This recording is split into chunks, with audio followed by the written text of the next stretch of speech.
Yes, my talk is also about the heart, but in a metaphorical sense. And I'm going to read it, if you don't care. Some think completely different. And that's what this TED event is about. So I propose to you a way of thinking that is indeed completely and fundamentally different. I call it thinking with the heart. The financial crisis of the present moment, which is expected to hold on, as we are told, could very well be the expression of a crisis in our ways of thinking, in our rational approach to the world. That crisis, again, might be the expression of an even deeper crisis, an inner or spiritual one. Anyway, crises are not to be ignored. They are necessary periods of change and transition. If we confront them, they lead us to a new orientation, a new approach, and therefore a new situation. So I invite you to take your inner crisis seriously in order to look for another understanding of things. For it is indeed my deep conviction of the last 10 or more years that we are in need of an alternative way of thinking, something completely different. Different from what? Yes, different from our habitual ways of seeing and thinking. Now, what does our usual and dominant way of thinking consist of? Be it in economics, politics, neurology, medical science, etc. The underlying paradigm has been aptly characterized as the mechanization of the worldview, actually by a Dutch scholar named Dijksterhuis.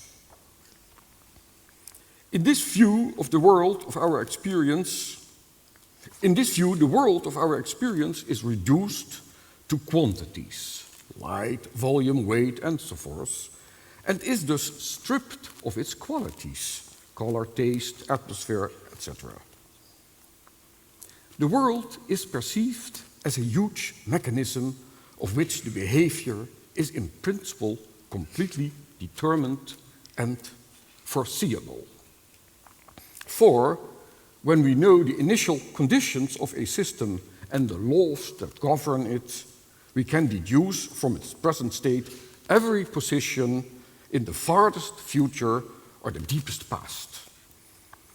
So, according to this mechanistic worldview, everything is in essence predictable.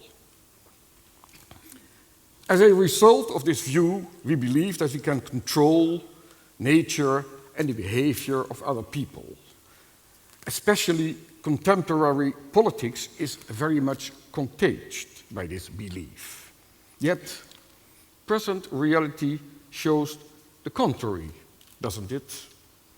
Hundreds of millions of oil stream into the oceans and threaten the environment because 20,000 engineers are not able to fix a broken tube. Second example, the current economic crisis was not foreseen and its consequences are unknown. Altogether, our habitual frame of thought shows its weaknesses. There is a limit to our control over things. At the same time, of course, as science and technology have also brought us much prosperity. So I would not dare to suggest that we have to supersede or replace it. Certainly not. It was shown just now. Yet we have to look for another and completely different way of seeing and thinking that can complement it. Through that other approach, we might overcome some of the limitations of our dominant worldview, some of the difficulties that are resulting from it. Now I want to talk about this alternative way of thinking.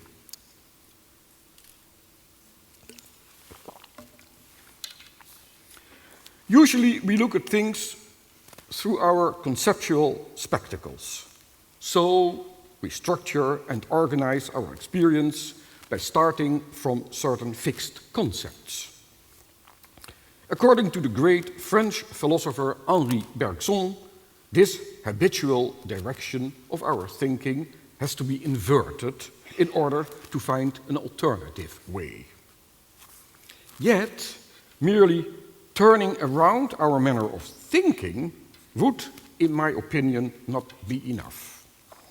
This will not guarantee a completely different approach to things and ourselves. In order to lay open this fundamentally different approach, we have to install ourselves in the flux of ever-changing reality itself. We have to dive into the deep.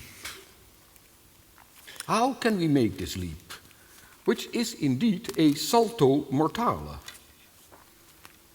In order to do so, we have to free ourselves, be it just for one moment, from all thought, and not just our habitual way of thinking. For that matter, we have to descend into the inner crisis at the bottom of our souls, which I touched upon a few minutes ago. This can bring about the reversal or inner revolution that we are looking for. Well, this is actually what Zen Buddhism is all about. Zen shows us an apt way of freeing ourselves from old habits and concepts. To bring this about, it uses so-called koans, questions that are not meant to be answered, but that invite us to a different attitude, leading to a specific way of action. The most fundamental one is called Zhao Zu's No. It runs as follows. A monk asked Zhao Zu, which was a very great and famous master, a monk asked Zhao Zu, does a dog have the Buddha nature or not? Zhao said, no. In Chinese, wu. And you could listen to it, you could hear in it, woof. The right answer to the question, does a dog have the Buddha nature, should be yes, because according to Buddhism, every living creature has a Buddha nature. But Zhao Zu's answers no. Why does he do so? He actually says, there is no answer to your question, you fool. Even by stating the question, you show complete lack of understanding because your Buddha nature, or that of a dog or any living being, cannot be put into words. So keep your mouth shut, bald-headed monk. Step out of the train of your useless thoughts. Look into the abyss underneath. Leap into it, leap into the boundless, jump into the fullness of things, step into reality before thinking about it. For living and changing reality is inevitable.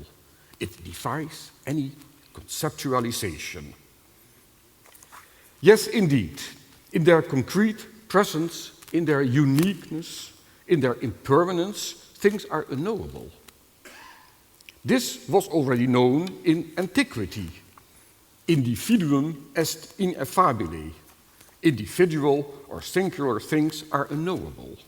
You, in your unique presence, here, at this present and particular moment, you are unknowable, and therefore a mystery. Voila! That's what Zen points at. Unthinkable, ineffable reality. Real reality. The so-called emptiness, which is in fact the concrete fullness of things. To feel and experience and endure that ungraspable fullness, you have to dive into the abyss of not thinking. Only this can lead to a completely different way of seeing and, paradoxically, way of thinking.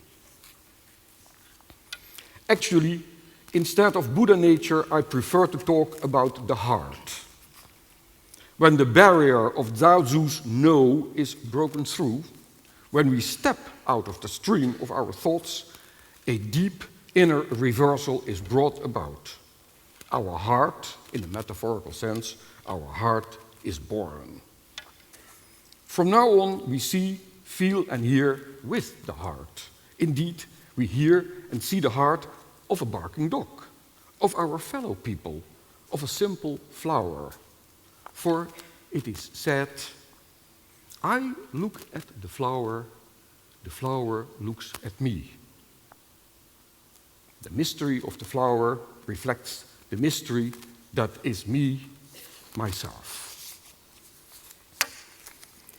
What then does the alternative way of thinking consist of that results from the birth of our heart? It is indeed a fundamentally different approach of reality, a thinking with the heart.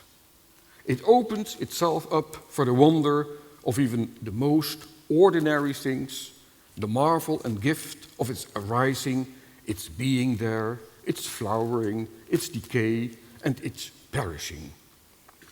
It is a receptive, sensitive, and empathic way of thinking.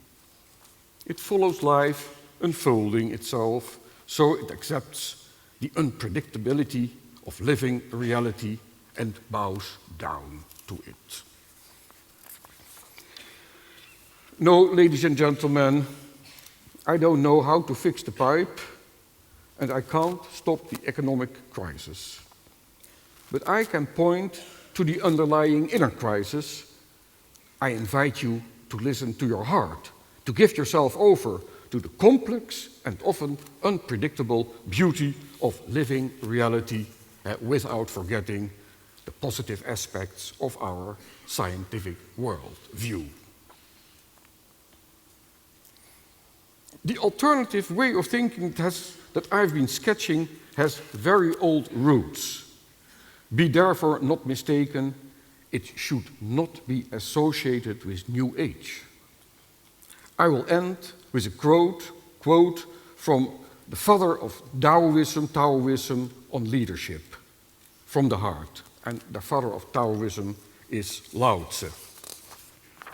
And this is a Taoist painting, as you might have noticed.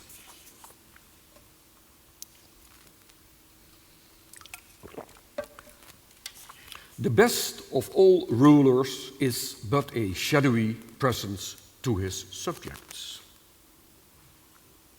When his task is accomplished and his work is done, the people all say, it happened to us naturally. Thank you. Thank you very much. Thank you. I was hoping that at the end you would come up with a solution for the oil spill, but... Yes, I'm sorry.